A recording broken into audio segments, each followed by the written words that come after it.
हैं या दूसरों का नुकसान करते हैं।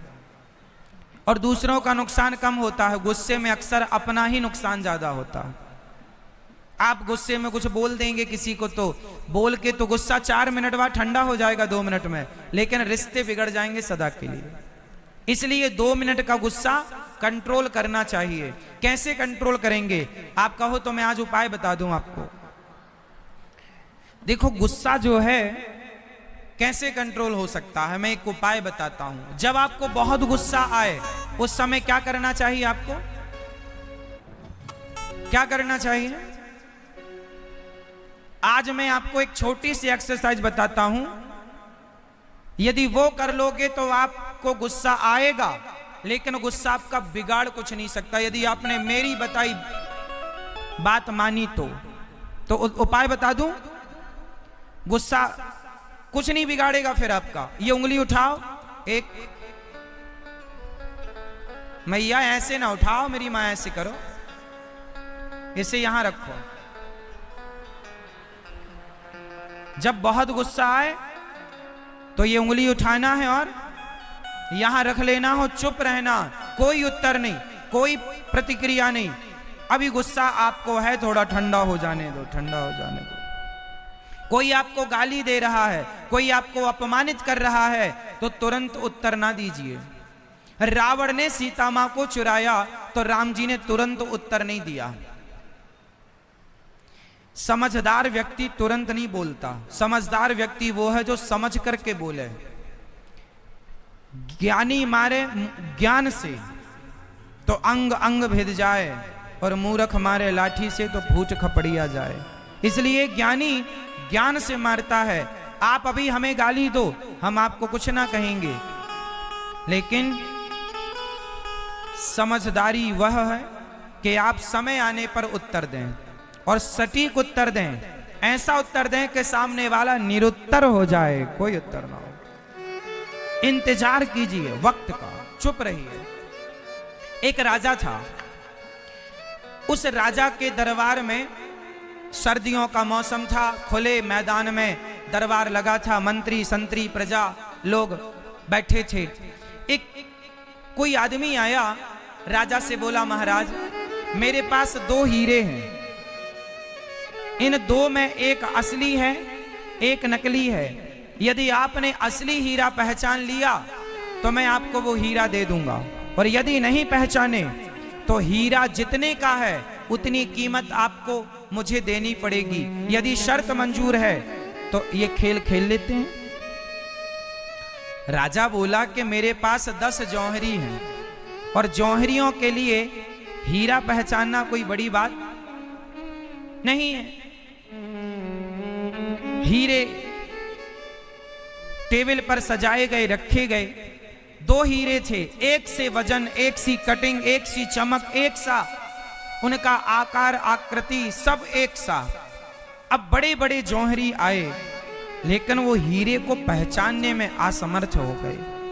एक जौहरी आया, उठाया, बड़ी देर तक देखा, पर वो ये ना कह पाया कि कौन असली है कौन नकली। इतना बढ़िया था, कोई फर्क नहीं नजर आ रहा था असली और नकली में। राजा के 10 जौहरी हार गए, और राजा ने शर्त लगाई इसलिए थी कि मेरे पास 10-10 जौहरी हैं, और जौहरी के लिए हीरा पहचानना कोई कठिन नहीं है। पर वो 10 जौहरी फेल हो गए। मैया, ओ पंचायती मैया, ओ मेरी माँ, सुन लो मेरी माँ, बाद में कर लेना पंचायत। 10 के 10 जौहरी फेल हो गए। राजा शर्त हार गए। राजा ने मंत्री को कहा कि ठीक है, शर्त हार गए हैं, जितनी कीमत है हीरे की वो इस आदमी को दे दिया जाए। तभी पीछे से एक अंधा आदमी आया, महाराज एक मौका मुझे दो, मैं बताऊंगा कि असली कौन और नकली कौन। राजा बोले, क्यों अपना मजाक उड़वाते हो? बड़ी बड़ी आंखों वाले तो पहचान ना पाए, तुम तो अंधे हो। अंधा आदमी कैसे पहचानेगा कि असली हीरा और नकली हीरा? अब अंधा बोला, महाराज सूरदास जी ने कहा, एक मौका तो दो, क्या बिगड़ जाएगा आपका? कुछ नहीं बिगड़ना, शर्त तो हार ही गए हो। एक मौका दे दोगे शायद जीत जाओ। राजा को लगा चलो कह रहा है दे देते हैं मौका। अंधा आया, उन दोनों को अपने हाथ में पकड़ा और पकड़ते हुए बोला महाराज ये हीरा असली है और ये हीरा नकली है। अब जिसका हीरा था वो समझ गया कि ये अंधा ठीक कह रहा।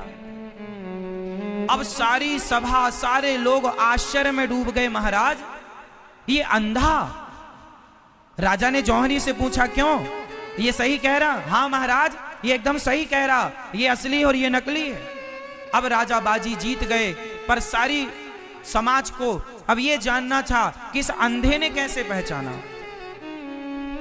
अब हीरा कौन है, असली कौन है, नकली कौन, इसमें किसी का इंटरेस्ट नहीं। अब तो ये जानना चाहते हैं लोग इसने पहचाना कैसे।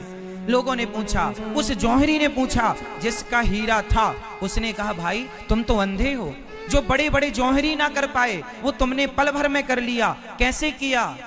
उस अंधे ने कहा बहुत आसान है हीरे को पहचानना। कैसा?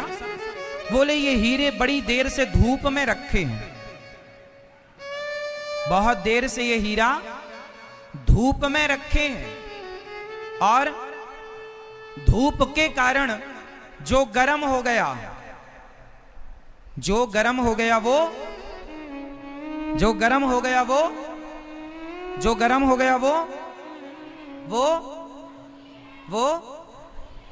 जो गर्म हो गया वो नकली है, और जो धूप में भी ठंडा रहा वो असली है। उसने तो पहचान लिया अंधा होकर भी। जो हीरा होता है ना वो ठंडा रहता है, धूप में भी रख दो आप तो वो ठंडा ही रहेगा। धूप में पत्थर गर्म होता है, ये नकली गर्म हो गया, हीरा नहीं गर्म होता। बस अब यहां आपको मैं समझाना ये चाहता हूं कि आप में से कुछ लोग बात बात पर गर्म हो जाते हैं, बात बात पर आपको गुस्सा आता है, बात बात पर आप गर्म हो जाते हैं। पर याद रखना जो जरा जरा सी देर में हर छोटी सी विषम परिस्थिति में जो गर्म हो जाए वो पत्थर हो सकता है साहब। जो हर स्थिति में शांत रहे, ठंडा रहे, वो असली हीरा होता है। इंसान भी एक पत्थर जैसा होता है, एक हीरे जैसा होता है। आप क्या बनना पसंद करेंगे?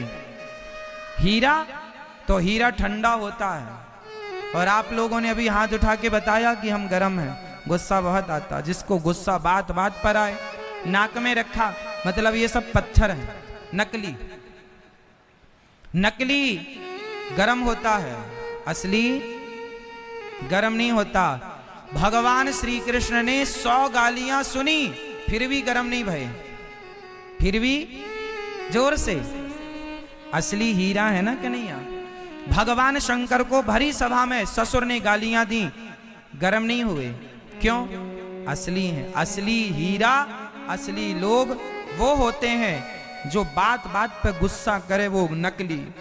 गुस्सा क्यों करे? थोड़ा तो बर्दाश्त करो, थोड़ी सहनशीलता बढ़ाओ, जरूरत है सहनशीलता की।